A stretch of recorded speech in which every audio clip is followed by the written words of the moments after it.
Hello friends, आप देख सकते हैं आइडिया है फ़ोन में कॉलर ट्यून का एक ऐप है जिससे आप अपना नाम का रिंगटोन बना सकते हैं।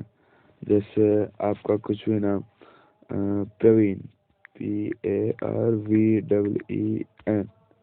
प्रवीण GH, और यहाँ पे आप कुछ भी डाल सकते हैं। Your phone is ringing, please answer the phone. Play करते हैं। Hey Parvin Singh, please answer the phone. जैसे your phone is ring, Hey Parvin Singh, hi, your phone is ringing. यहाँ पे भी आप चेंज कर सकते हैं। Mister Mr. Parveen Singh, hi, your phone is ringing.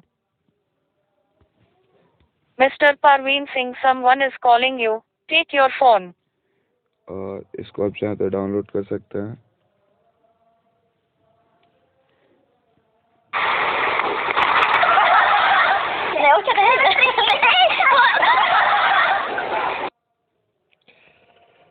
Mr. Parveen Singh, someone is calling you. Take your phone. Mr. Parveen Singh, someone is calling you.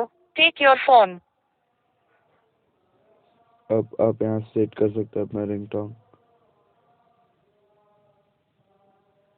Thank you friends, और नए update के लिए आपको बताएंगे।